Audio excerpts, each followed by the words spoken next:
Hello, BookTube. I have a tag for you today that's born of a bunch of videos that I saw recently that were fascinating. If I remember, I will try to link them down below.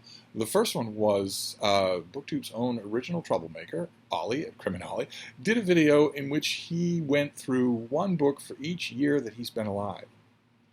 And then Troy Tradup, our author slash booktuber, who doesn't make regular videos, but he popped up to do a video like that himself, where he also looked at one book from each year of his life. And then Alex Unabridged did his own version of this video and reminded me, it was wonderful, absolutely wonderful. Alex reads all kinds of things. You never know what you're going to find on his channel. And it reminded me once again when I was watching his video of the fact that I keep expecting that he has like 10,000 subscribers and he doesn't. So I'll leave a link. Feel free to subscribe. You'll really enjoy all three of these channels if you don't subscribe to them.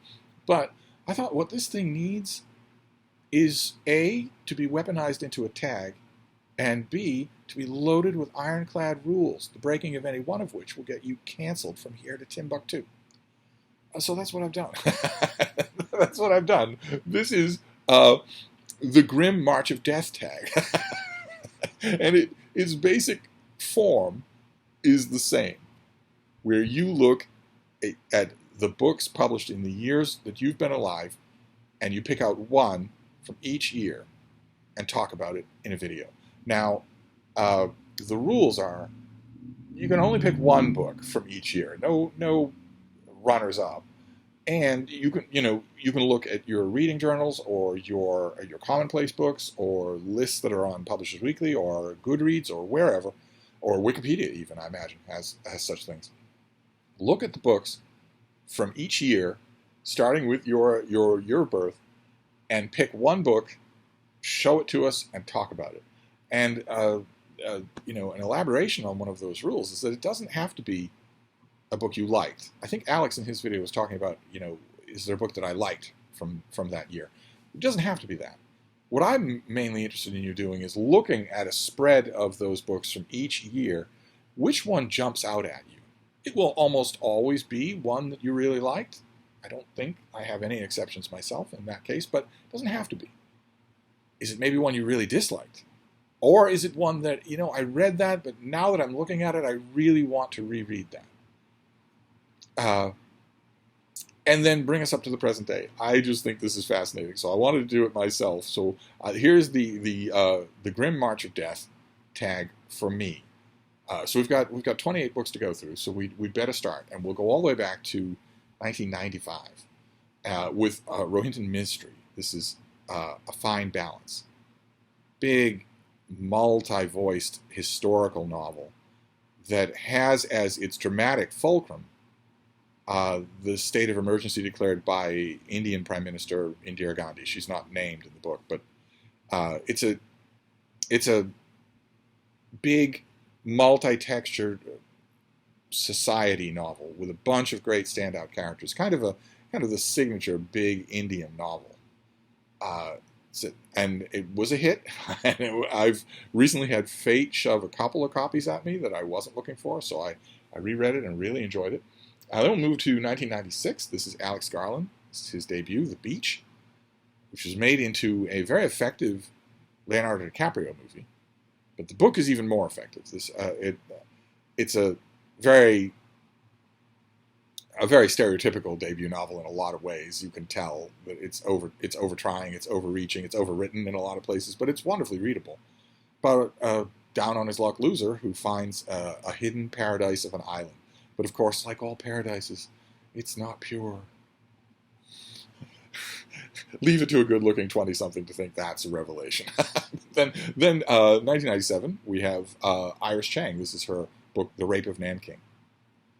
A gut punch of a novel, of a work of nonfiction, a work of history, that it doesn't let up ever. There are no glimmers of sunlight in this thing, but it is beautifully, beautifully written. It will harrow you about the brutalities of war, and the fact that we always talk on BookTube at War and a bunch of other venues. We always talk about the savagery of war, and when we do that, we have a tendency to list casualties.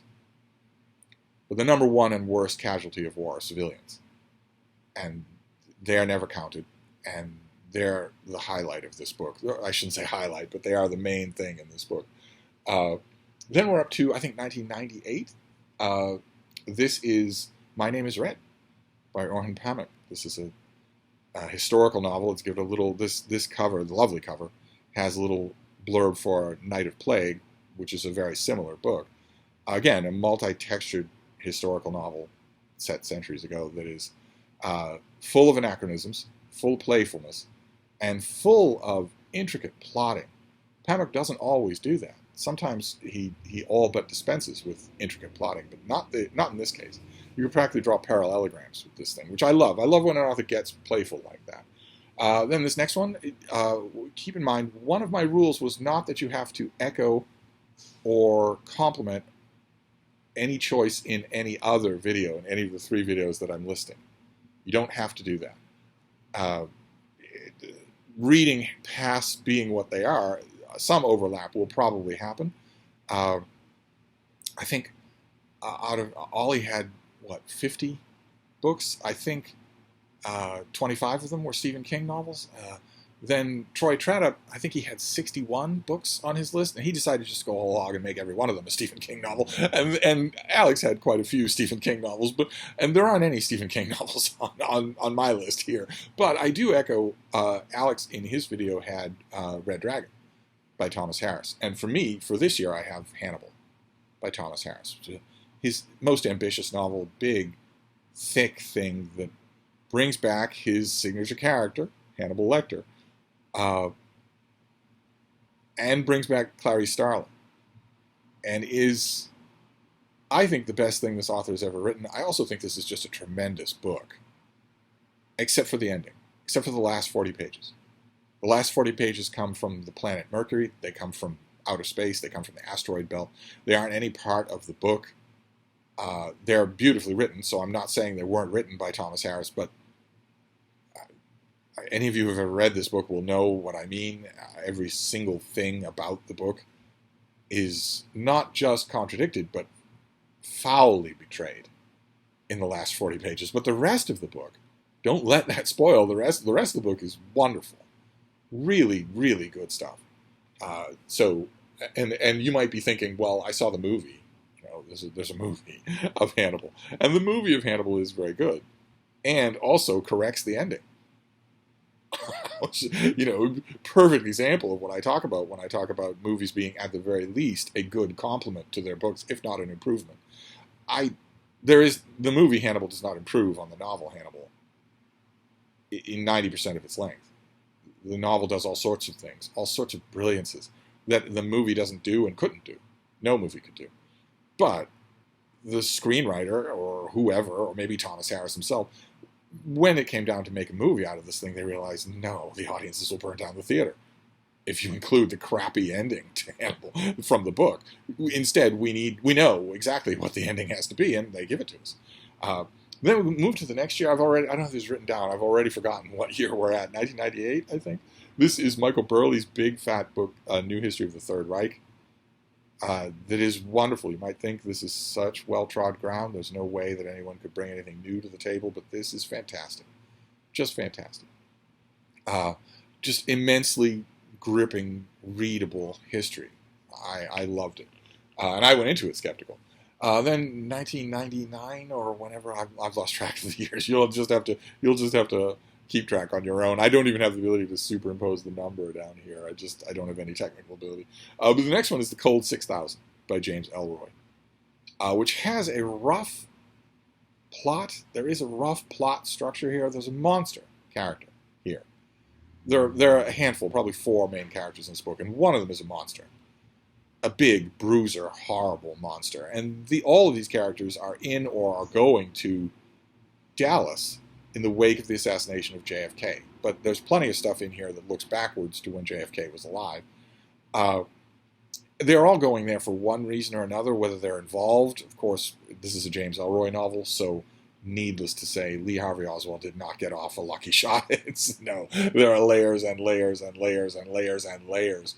But it's just brilliant. It's just vicious, savage, staccato brilliance.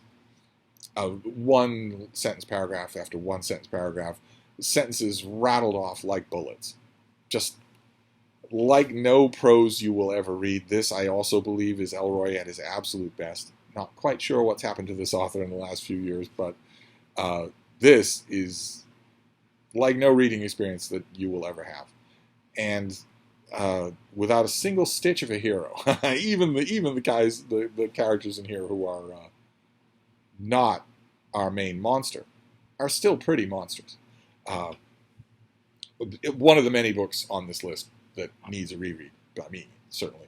Then the next, I don't have the years on these things. The next one is Unless by Carol Shields, who's famous for the Stone Diaries, but I think this is her best book. Story of a smart, capable, perfectly content wife and mother whose grown daughter decides one day to drop out of the whole world and just stand on a street corner, taking kindness and abuse from total strangers. The mother has no idea what's going on. Imagine if that happened to you. She has no idea what's going on. The book just takes that and runs with it in a wonderful way. Then the next year is The Namesake by Jhumpa Lahiri, which is, again, not this author's most famous book, but I think this is my favorite. It's an immigration novel, an assimilation novel, but also a wonderfully winning portrait of a young man named Gogol, hence the title. It's a wonderfully winning portrait of that. Also, I might point out, very good movie made of this book. Doesn't capture all of the nuance of the book, but still. Then this next one is going to be a bit of a surprise. You've never seen this. You don't see this author. This will not be the only surprise like this on this list. We don't see this author usually in any kind of list of mine where I'm lauding things. And you don't, keep in mind, for your Grim March of Death tag, you don't have to laud things. It can be just, if you call up a list of books, it can be just the one that jumps out at you, even if it's for a negative reason. And this author is associated, for me, with negative things. Just unbelievably, impenetrably bad, boring books. But not this one. This is Doris Lessing. And this is Time Bites, a collection of her nonfiction, a collection of her deadline prose. Literary considerations, prefaces, literary-oriented speeches, that sort of thing, which, in her case, as in so many cases with so many writers that I know about, in my opinion, frees an aspect of her narrative voice that I don't find in her books, in her novels, that is very good, that is very engaging, that isn't ponderous and condescending. I don't find that voice anywhere in her fiction. I'm slowly inching, maybe in 10 years, maybe in 100 years, I will inch back to a systematic reread of this author. Her and Nadine Gordimer are on that list, but I just keep pushing them off because I've given them their shot. But this, I go back to all the time. Then we have, I wish I'd put the dates on these things or made a list that I could consult, but I didn't. This next one is Tony Judt. This is Postwar. Big fat book of his looking at Europe since World War II, interweaving lots of personal stuff, but also showing us that. This has been touted. It's been on many, many lists. I've had many, many copies of it. I always manage to give it away. I have right now a big battered copy of the big orange spine Penguin trade paperback. But I also have the ebook, which is the place where I would go for it. Then for the next year, I keep looking on the cover of any one of these to see if maybe they hint at what year it is. Are we up to 2001? 2002? I don't know. But this is Wizard of the Crow by Ngugi wa Thiong'o. This is his biggest book by far. This is a sort of a political fantasy about an invented pocket African nation that is taken over by a dictator. It allows this author to walk around in a lot of his authorly preoccupations. He has, like all authors, he has a handful of preoccupations, and sometimes they don't sit well in a little book. And sometimes they don't sit well in a longer book either. Sometimes he's so revered that sometimes when he writes at length, when he gets his sort of lecture bag on, then he doesn't let it go. And who's going to tell him? Who's going to tell him not to? Who's going to tell him, this needs to be cut? Maybe he has people like that in his life. But when I first saw solicitations for this thing, I thought, oh, this is 500 pages long. That's probably deadly for this author, but I loved it. I thought it worked really well. I thought this was a case where the length suited the subject. And we'll move from a longer work to a much, much shorter work. A work that will take you an hour. And oh my, is it an hour that you should take if you haven't read this. This is by Alan Bennett, and this is The Uncommon Reader, which is a tiny little thing. It started out as just a story in a periodical, and it's the story of England's Queen Elizabeth II, who one day, through circumstances that are just random, one of her corgis has run away. She encounters a bookmobile, a portable library. And the patrons of the people who run the portable library are stunned. The Queen shows up. But she thinks, well, I'm grateful, and one has given out literary prizes one's whole life, but what about actually reading? And in the course of this story, which is really just a novella, it will take you no time at all to read, but it will be one of the most charming things you ever read in your life. In the course of this novella, she falls in love with reading.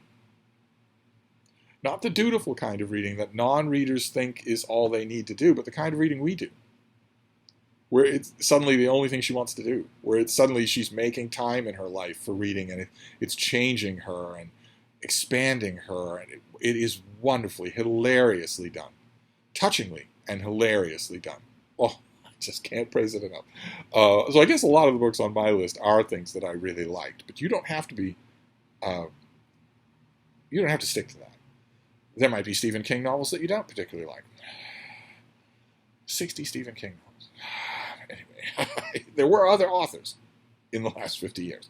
Like, for instance, this is John Ray. This is Lowboy. I have praised this novel many times before. Wonderfully heartfelt, weird, off-kilter thing. An urgent book, but a caring one. But a young mental patient on the loose in Manhattan with his mother enlisting the aid of a detective to find him before he hurts himself or somebody else. Just a really quick, no-nonsense, no messing about, no lecturing, no meta-narrative immersion in that story. Just wonderfully, wonderfully done.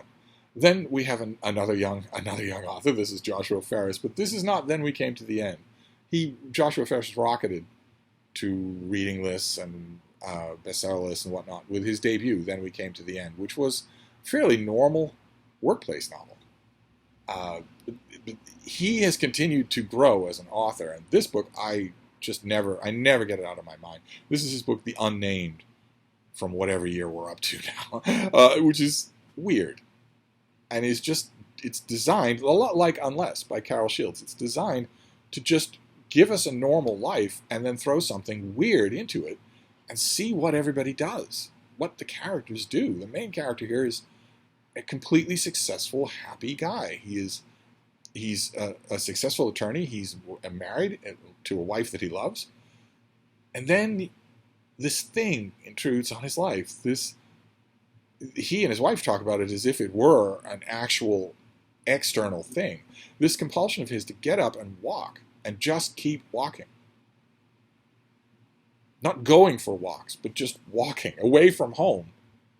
Just endlessly, just compulsively until your feet fall apart. And you don't understand it. You figure on halfway through the book that it's the author's attempt at an allegory of some kind, although I think I've heard this author say it's not. I just like it for that. A weirdness enters into this storyline and just doesn't go away. And so you have to just deal with it, I love it. Love the way it's done. Then we'll do, for the next year, nonfiction. This is by Mark Bowden, the author of Black Hawk Down. This is his book, Worm, which I've praised on this channel before. This is a nonfiction work about the Conficker virus, a computer virus that was made to propagate endlessly in computer systems, made to be hard to detect, made to be hard to study. Of course, the technology to make worms like this has only grown since this book came out. We don't know when this book came out because I didn't put dates on these things. It must be 20 years ago or 15 years ago. They're much more sophisticated now. It was possible during the events narrated in this book, and you wouldn't believe it. If you're thinking, it's the story of a computer virus, you wouldn't think it would be readable.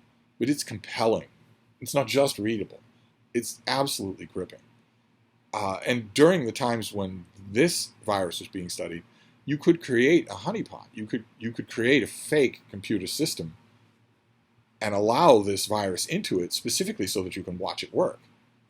You could also trap it and open it up and figure out what it is and where it comes from. Most computer viruses now will completely self-destruct if they detect the slightest thing like that. This is amazing. All about white hats and black hats, the whole world of hacking, just wonderful. We'll stick with nonfiction for the next year. This is by Susan Cain. This is Quiet. The Power of Introverts in a World That Can't Stop Talking, which is a charming book in which the author encourages you to engage in a kind of thought experiment. What if introverts were human? What if they were real people? What could we maybe learn from them? what might they have in the way of, I don't know, daily challenges in life? I thought it was fascinating. Of course, I think introverts are adorable. they're just adorable. But until this book, it never really occurred to me to think of them as anything human. And this is a wonderful study of that. I dare say that it should be on the reading list of any extrovert out there. I don't know how the introverts in the world put up with it. Maybe they don't. They don't go outside to tell me. Then we have next up we have a novel. Oh wait, does this tell me? 2011? Could that be right? Are we up to 2011? The cover's a little blurry. This is Kate Atkinson's big historical novel, Life After Life, which is about a woman who keeps dying and being reborn, but not in the spiritual sense, but rather just literally. She when she dies, she comes back and remembers it, and so she's living a serialized life. And eventually, in the course of the book, she decides, well, if this is happening to me and it's not happening to everybody, I should put it to some good use. I should have a mission. If this is a kind of superpower, I should have a mission.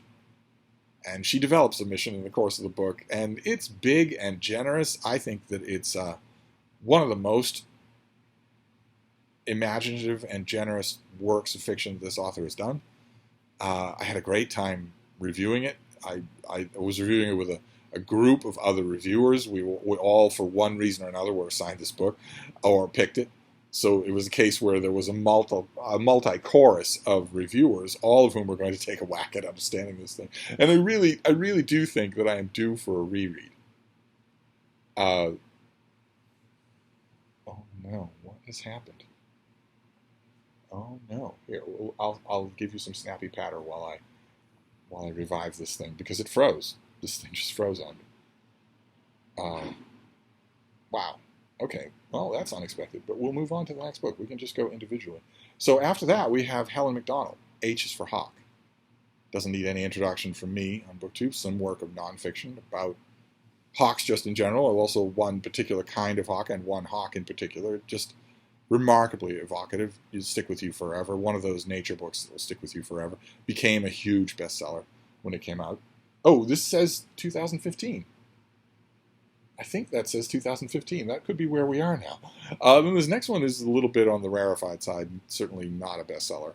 This is Ruth Skur, and this is her book, her biography of John Aubrey, My Own Life. Which is a weird book. It's a biography of a biographer. John Aubrey was many, many things in his life, but he was also wrote Aubrey's Brief Lives, where he wanted to write biographical sketches of all the notable men of his age, often with their help. He would often send them a blank page and say, could you jot down some things that you want me to include in your life? Aubrey's Brief Lives is an amazing thing to read. There was a Penguin Classic for years and years. I don't know if it still exists. But I didn't think beyond the masterful, long biographical sketch introduction to that Penguin volume, I didn't think much more could be done on the subject, and it is in this book. This is a very strange and weirdly readable thing. You wouldn't think it could be done on this subject. Then we have another debut novel. This is Paul Goldberg's debut, The Yid. uh, big, boisterous, really funny, uh, darkly funny book that starts off with one of Joseph Stalin's last pogroms of the Jews, and one of our main characters who resists that pogrom when he gets the stereotypical, what Solzhenitsyn referred to as the knock at the door. When he gets that stereotypical visit, then the thing is off into absurdist dark comedy and just keeps going from there. I fell in love with this author with this book. I've never been disappointed by him since, not majorly, not in any way. This was a sort of debut that often makes me think I'll never hear from the author again, but I did, and I'm glad I did, so I recommend it. And then this next one, much like H's for Hawk, this one will not need any introduction on BookTube. This is George Saunders. This is Lincoln in the Bardo, which had, does this have all sorts of stuff on the cover? Maybe the year? No. Well, anyway, this is the story of a grieving President Abraham Lincoln, but also a bit of a reach on the part of the author, who is famous for his short stories. He's one of the greatest living short story writers. And I confess, when I saw solicitations for this book, I thought, well, those don't often translate. So it's possible that this is going to be something that should have been a short story, and your editors just didn't do their jobs of whatnot. But I thought this was enthralling. Heartbreaking, but enthralling from beginning to end. Not a short book, but I loved it. Very much lined up for a reread. Very much so. Then we'll move on to Shoshana Zuboff. This is her big book, The Age of Surveillance Capitalism, which takes as its starting point, a variation on the rubric that I'm sure you've heard before, which is that if you're looking at a website or social media and you can't figure out what the product is, it's because you are the product. That was beginning to become true when this book came out. This is just sweepingly intelligent, just wonderfully comprehensive. You're going to be able to read. Well, if I were to reread this now, I don't have a copy of it, but if I were to find a copy of this and reread it, I'm sure that it would feel dated in some ways, because that aspect of the internet has only gotten worse. It has only gotten more pronounced. Your data, which you don't control, is your greatest resource. It is your greatest personal currency. You should control every aspect of it. And you don't. It's been hardwired into all of the models now, so that people are careless of their data. Far from controlling all of it, they are careless with it. It should be that, considering how valuable it is, and considering the millions and millions of dollars that huge entities of all kinds trade each other for blocks of personal data, your data, considering that that's true, you should be making money off it every single time it happens. And you aren't. You aren't. To bring it, down to, for instance, our own local biosphere here on BookTube. YouTube as a platform harvests vast amount of data from you. YouTube is watching when you film your videos, for instance, if you make videos, but they're also watching when you watch videos, unless you cover the camera on your tablet or your MacBook. And in addition to that, YouTube is harvesting huge amounts of money from content creators, and look what you get back. Look what you get back. If you join the YouTube Partnership Program, first of all, look at the onerous terms of that program. How many thousands of hours you need to have someone watching your channel. What your, subscriber rate is or anything like that. I don't know the rules of the Partnership Program, but they are onerous. They are sharecropping you and giving you back a miserable pittance of the kind of money that they make from you. That has only gotten worse. That is now the fundamental business model of almost anything that you find online, is that the thing that they are doing for you, the service they are providing, whatever it is the merest window dressing. The bulk of what they want is your data. And they're watching you in order to collect it. This is the groundwork Bible for the dystopia that we are living in. Then we'll move to another dystopia here, but this is fiction. This is Colson Whitehead. This is the Nickel Boys. Lots and lots of split opinions on this. It won a lot of major literary awards about a friendship that springs up between two young men in Jim Crow, Florida. It's brutal, harsh and brutal book. I've heard some people say, including some critics, who weren't completely sold on this thing. The more I think about it, the more I think this is easily Colson Whitehead's best book. Yet, anyway. Maybe that's just because I'm a little bit disillusioned with a couple of his recent books, but this is remarkably brutal and stark. It offers nothing in the way of compromises or easy pillows or anything like that for the reader, and it sticks with you all the more for that reason. We've got to be getting closer to the present day. Like, for instance, this next one, huge thing, not all that old. This is The Mirror and the Light by Hilary Mantel. This is the third and final volume in her Thomas Cromwell series. Should have won the Booker Prize for the year that it came out. It was by a wide margin, so wide as to be embarrassing, the best book on the list for the Booker Prize. But by this point, it was not possible that Hilary Mantel would win, so she didn't. She should have won a clean sweep. She should have won a Booker for every one of the books in this series. But this is the finale of Cromwell's story. Of course, if you know history, you know that Cromwell doesn't make it out of the Tudor era alive, so to speak. He falls out of favor with the king. He ends up in prison begging for mercy. He doesn't get it any more than anybody else did, and dies. But we follow Cromwell to his pinnacle first. Henry Henry VIII, very consciously brought Cromwell to the pinnacle of his power before he brought him low. And we're not 100% sure why that was true. Maybe it was that Henry had a malicious side that ran deeper than historians tend to think, or maybe it was that Henry was thinking of Cromwell's heirs, who did stay at court and who Henry very much liked and got a lot of use out of. However that shakes out, this novel is just haunted by the realities that you know are coming, and is wonderful. Just a lot like Hannibal in that regard, in that it's endlessly quotable. There's brilliance on every page of a not short book. Then we have I guess are we up to 2002?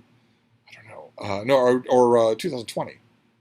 This is The Plague Year by Lawrence Wright, who wrote The Looming Tower and also wrote a novel about a massive worldwide pandemic that came to print right at the time when the world was gripped by a massive worldwide pandemic. But it wasn't planned that way. It's just one of the greatest coincidences in publishing history. But then he wrote an actual history of America in the first year of the plague.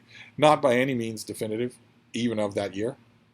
The great histories of COVID-19 and the worldwide pandemic are coming. There are two massive ones that are slated for the end of this year and early next year, but they haven't arrived yet. So these are all opening essays, but Wright is a very compelling writer, so well worth it. I think we're up to 2022 here. Another name, much like Doris Lessing, and for the exact same reason that you wouldn't expect to be on this list.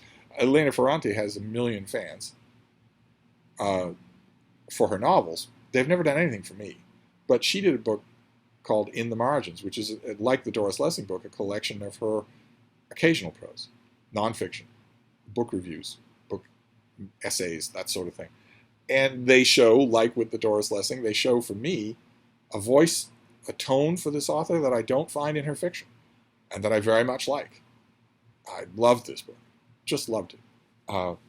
And then I believe we are up to the present day, 2023. This is going to finish out our list at 33 minutes.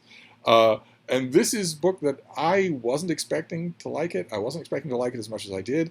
And I certainly wasn't expecting that fourth dimension of book reviewing that I've mentioned on this channel a few times, where if you're a book reviewer, you've got an audience, you've got to read the book, you've got to assess it, you've got to put it in context of its previous kind.